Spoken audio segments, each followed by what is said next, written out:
I'm not waiving. You want to fight the warrant? Let her stay here. It's always nice in a jail. You don't have to pay rent. You get meals and you get medical care. Gina Marie Marks, a self-proclaimed psychic, didn't see herself getting arrested when she tried to skip town at Miami International Airport. Investigators say Marks has a long history of scamming victims out of hundreds of thousands of dollars across the country, posing as a psychic and fortune teller. She's also known as Regina Milbourne and Natalie Miller. So that's Gina. Yep. Well, Starfish, I have a great prediction for today's show. I predict that it's going to be awesome. So let's get into it. I'm excited. Yeah. So this is the Gina Marks story. Gina Marks is a psychic. She's a self-proclaimed psychic that basically duped people out of, well, in this case, $340,000 from about 5 clients, but it's said to be anywhere into the millions with her. So, jeez. So we're going to get right into this one. So I'm going to start with Miss Marks's background. She is Romani. This started in Florida. So this is a Florida story. You know how I love that state. They're always gotta love it. Florida or Texas. I know, right? Like every single time. I don't know why those states just have all the fraud. I don't know. Maybe Vegas too. I don't know. But anyway, she basically grew up in her culture, which is like Romani people. So that's a nice way of saying gypsies, basically. So, you know, because I thought all them, you know, like they died out at some point in the 1800s. I don't know. But like, I guess they're still around. Yeah. In pretty alive and kicking. So, but anyway, so she's a gypsy. She's a mother of 3. Her family was actually involved in a lot of psychic fraud. Her mom was in trouble in the 90s. Oh, it's family business. Oh, yeah. I mean, I've noticed that as a pattern as well, you know, with all of our crazy fraud stories here, that, you know, there's always some sort of like family ties or it just kind of runs in the family or something, I guess, to be you see what a fraudster. You know, you see what you see, what they're doing that. It makes sense. Yeah. Oh, they're successful in doing it. Except for jail time. I don't know, but.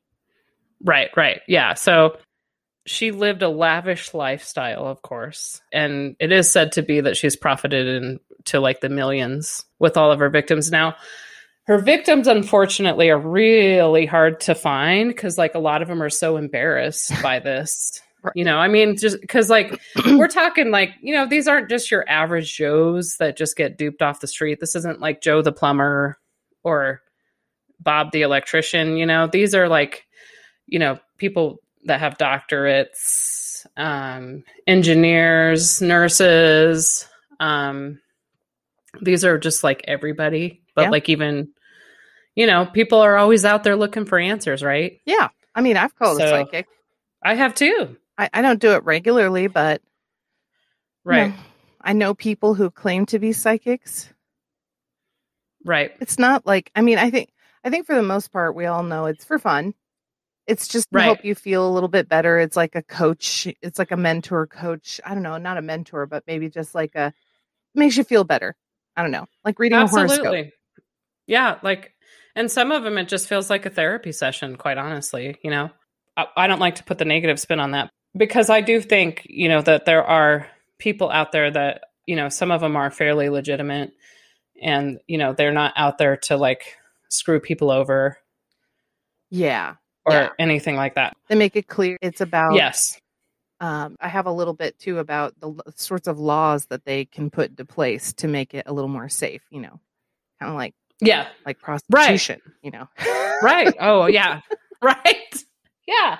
So, you know, these people are just, you know, they're just trying. There are some people out there that are really legitimately trying to help people with their life. Yeah. And I commend them. But there's also a lot of fraudsters, unfortunately, that are kind of like Gina Marks that are just in it to the scam people. So we're going to get into some of that and how you can kind of spot some of those. Yeah. Because what I like about this story is it talks about how she kind of did some of the things that she did. Right. What'd she So do? I'm I'm going to go magic powers. I just don't understand. Oh, it. yes. God. Total magic powers that they have, apparently. And Yeah. so I'm going to go over her rap sheet first. Okay. So this started in 2007. She was finally busted by a detective named Bob Nygaard, who is a former NYPD drug investigator. He used to work in the Bronx, and he retired and moved to Florida. And that's how he kind of ran into the whole Gina Marks thing. Out of boredom, he opened up his own detective agency. And then he was the first to get her convicted of a crime, because it is hard to get them convicted of a crime, because it's not a crime to get your fortune told. Right. You know. Oh, I could listen to Bob all day. Bob Nygaard. Oh, yes. I love Bob. Yes. I have mad respect for him. One of NYPD's finest, I'm sure. So, and a great detective, too. This reminds me of the Anna Sorokin thing, how, Rachel gave her money. And it's the same thing with these psychics. If you give people your money, they don't think it's a crime. Well, you gave it to them, Right. Yeah, exactly. So these are just such hard cases to prove in court, and they're hard to deal with, on the prosecutor side because of all that. But anyway, so he was able to do his due diligence. And when you're a private detective like that, you don't have a jurisdiction. So you don't have all the red tape where you can't go across, state lines to do things. So he has a lot more power in that regard. Yeah. But he also doesn't have a lot of backing either. So he has to rely on a lot of his, his Rolodex that I'm sure he has of people in the different areas. Because, he has to chase these people all over the U.S. Right. Because they move all over the place. Yeah. So because the local jurisdictions don't record the data. And that's been happening for centuries, that people just move around and they can keep committing the crimes because they don't track it. So it's infuriating. Yeah, totally. So it's like these poor people get duped out, and then they can't go to the cops because they gave these people all their cash, which is, again, why you don't use cash for things. Like we've talked about that. So there's no way to track anything. There's no receipts. There's no credit card. If you're just giving people cash, you might as well just flush it down the toilet. Yeah. At that point. Yeah, really. So there's nothing they can go on when you do stuff like that. So if people are listening, you can learn. Don't do that. Yeah. So, but anyway, Bob Nygaard busted her in 2007. She pleaded no contest to grand theft charges related to an agreement to cleanse souls for a total of $65,000. So after that, she was put on probation for 18 months and ordered to return the money back to her clients.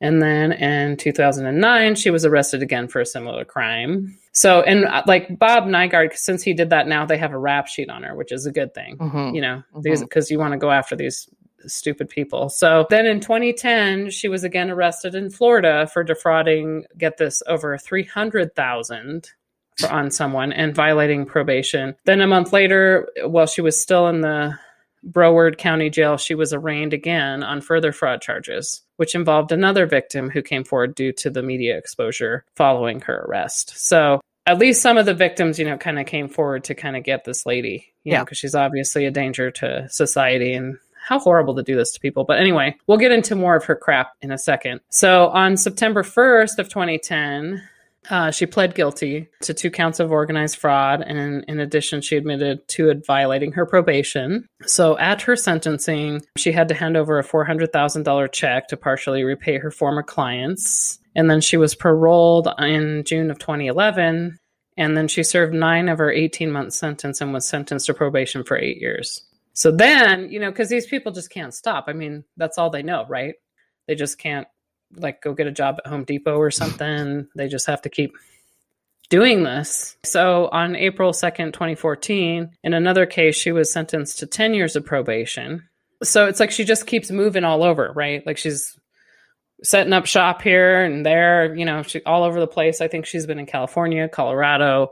There was a case of her doing something here in Colorado. So it's just crazy. And then in 2018, Marks was convicted of stealing more than $340,000 from 5 victims over 3 years using a different name, Natalie Miller. So they changed their name too, It's like, I don't know. It just kind of reminds me, I hate to kind of be like this, but it's kind of funny too. Like where it's like they have the covered wagon and they like change the name on the wagon and move it somewhere else. You know what I mean? Like, yeah, rebranding. So rebranding yourself. Yeah, rebranding yourself. Another thing. Yeah. So then she pleaded guilty there. She blames though like all of her convictions on racism against gypsies, saying that they're racist on my culture. She says we do have power. We're just not allowed to talk about it. And once again, what? Right. What does she do? What kind of powers does she claim to have?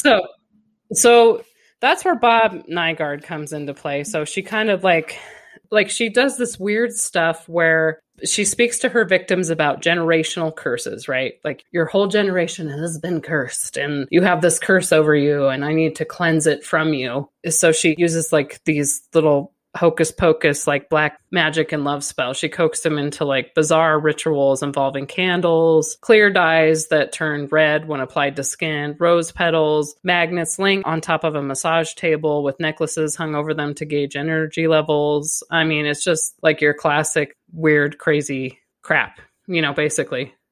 And she would get clients to believe that the cash was crucial to fixing their problems. Like she would take the cash from them and be like, okay, I need to have all the money you have in your purse right now. All the cash, give it to me now. I'm going to take it to my church, to the altar and cleanse it all. Oh. And then I will return it to you. So then she would only return like a small portion. She's like, here's a couple bucks. Of course. Here's a couple bucks. Go get a pack of gum or something. If anything, shoot. I'd be like, thank you. Bye-bye. Wow. I can't believe people would think that she could actually cleanse their physical cash. Oh, yeah. Yeah. So they would just... she would say, oh, you need to go to the ATM. I'm doing this for free for you. You only paid the $60 for my session. And like, she would have him get like, $1,500 or whatever, or $500, whatever they can get out of their bank and be like, you need to bring me the cash and I will cleanse it for you. Wow. Yes. And these people had tons of money. So you were talking earlier about, they gave her doctors. I think one of them was like $150,000. Yeah. So these are like professionals who have money. Yes. One of them was like a professional athlete too. Like she totally got duped and, told about that. And it was like thousands of dollars because her son was like autistic. She was going through marital problems. These are people that are having issues with their life. This asshole comes in with under fake pretenses and was like, oh, let me cleanse your money, and it's like, Bob Nygaard, I mean, I love him because he's such a pragmatic man. He doesn't take shit from people. He's your typical like New Yorker, like whatever, you're full of crap, lady, like your hocus pocus crap isn't gonna fly right with me. So, but the funny thing is, like, he wasn't like seeking her out, like the victims were coming to him. Yeah. We have his contact information. I will link it in the posts.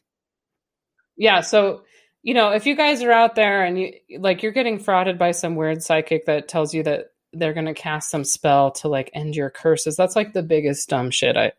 Don't fall for that. But if you do, or you did, I would contact Mr. Bob or Detective Bob Nygaard. We'll link that for sure. He fights against a lot of these fraudsters and he's great. I'm always interested in the victims and how you could be convinced of this. I see now that, if you give them your cash, it's not like I was imagining that they were calling into some phone hotline or whatever, and then they take your, like the Clio, like remember Clio in the 90s? Right, yeah. Like it was like $5 an hour or whatever. Oh, yeah. And I thought, well, that's not really fraud because you called in and it says for entertainment purposes only. I mean, I think she did end up getting in trouble for it, but still, I didn't imagine that they were physically pulling their cash out.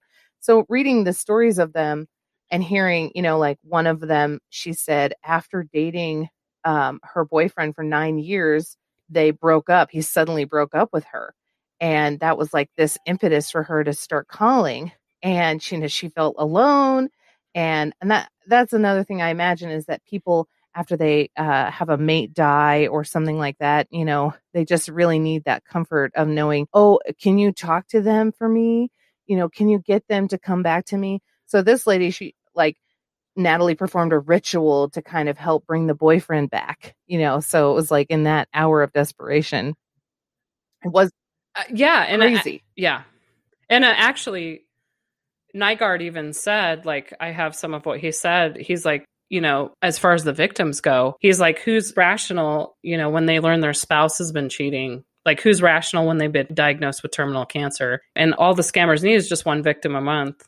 Or if the victim has money, one a year to scam people like this, He's like doctors, lawyers, business owners, all of it. He's seen them all go into this. So, and, I'm going to play a little bit of audio of the victim, and then we're going to talk about Bob all day long because he's amazing. So let's hear the victim real Bob. quick, and then we'll talk about how you can reach Bob. Be amazing. Yeah. Prosecutors shared these photos with the court showing Marks posing with luxury items. They told the court Marks had the victims buy the items for her when they ran out of cash. It was roughly $82,000, including credit cards and cash money. She paid Marks $82,000 over 6 months. She claimed that she had the power to fix everything, and she said that I have something black magic. Bob in there. He's the one who tracked her down at the Miami airport and finally caught her. And I'm sure he was loving it. Every second of it. Oh, yeah, 100%. Oh, yeah. Be like, I finally got her. I got her. She's right there. Yep. We love you, Bob. So, Bob. Yeah, Bob. Anyway, you talk about Bob. Yeah. I do. I love Bob. I think he's amazing at what he does. I'm so glad that he decided to do that as a retirement project because honestly, these people would never get caught if we didn't have people like Bob out there. And you don't even think about it. I never really thought like, oh, of course they're not really doing anything illegal. So I was reading about what he is doing and how he's helping people. And a lot of what he does is try to, you're right, get them caught for something so that they have the rap sheet there. And then I was interested in what the laws are. I'm surprised there's none. But there's a few places that are trying to make it. You have to have a background check in some places now, which is good because she would never pass that. So Maryland is one of those places because of her, probably. And then other places they require like some of the stricter requirements for like being fingerprinted, paying an annual fee. Again, having to do a background check, but also having to have a license. Like you have to have a license to cut hair, why shouldn't you have to have a license to take hundreds of thousands of dollars from people and claim to be helping them? I mean, if you really are claiming to help them and you have these powers, how is that different than a massage therapist or than a doctor, than a therapist, and, all the people who help you? Exactly. 100%. Yeah. And like these poor people, I mean, some of them, it's like losing like 153,000, like, cause she kept saying, well, I need all this money or your curse is going to get worse. She'd call them and spoof them on the phone. It's just insane. The length that these people go to like get money from people. Like it's disgusting. And it's like, how could you even sit with yourself after that? I think that's the thing. They don't have the capacity to feel guilt or shame. And they actually don't. Right. If you saw your parents basically explaining a lifestyle that meant that you stole from people and you took advantage of people because that's how you live, is that you live off of people's stupidity, basically, then what are you doing wrong? You were taught that in your mind, and even though she's been caught several times, she's going to continue doing this. She was only sentenced for 6 years? And that was 3 years ago. Yeah. So she's out in a few years. She probably got out. I don't even know where she is right now, but COVID's making all these people get out. It's ticking me off. Stupid COVID. So she'll be coming to a carnival. I know, right? So call Bob, because Bob from New York, he's the best. He goes down to Florida. He goes over to California. He'll go anywhere because he's an amazing dude who, I mean, just to spend your extra time doing this, like, thanks, Bob. You're great. Yeah, totally. He's a fedora wearing detective too. It's even better. He's an actor too. I don't know if you noticed on his Twitter, it says he's also an actor. So but that was great. Like, I really wanted to be an actor the whole time, but I just decided to go into policing psychics. Right? Yeah. So now he's a psychic detective. It's great. So well, that was a great one, Mary. Oh, for sure. Absolutely. So my prediction, I think, came true. And here we are. Oh, yeah. Psychics. I don't know. Yep. We're going to do the psychic still? I think so. Yeah. I need some of your money. Starfish. Oh, are you going to cleanse it for me? You know, I heard this great. Yeah, I'm going to take. I heard this crazy one where this lady gave her money and like there was something with a grapefruit under her bed and then I don't know. I mean, like these people, I'm so crazy that they're willing to just hand over stacks of cash all because of some little parlor trick, you know. There was like an orange and a grapefruit, and she put hair in it or something nasty to make it seem like her spirit had gone through the orange. Yeah. I don't know. Anyway, yeah, it goes so much further. And honestly, I know this is going to sound kind of crazy, but like if I was doing this to people, I would kind of want a video of them like doing the crazy shit that I tell. Yeah, right. Let's have Punked start doing episodes of people like, oh, you've been punked for 80 grand. You know? Right. I'd like to see my reaction to it because I would be like, what were you thinking? Right. Well, anyway, again, great one. Great episode. Yeah. Looking forward to digging 100%. Into more psychics someday. Ooh. Oh, yeah. Thanks, everyone, for listening to Real Talk. Don't forget to subscribe to our podcast wherever you listen. We look forward to having you on our next one.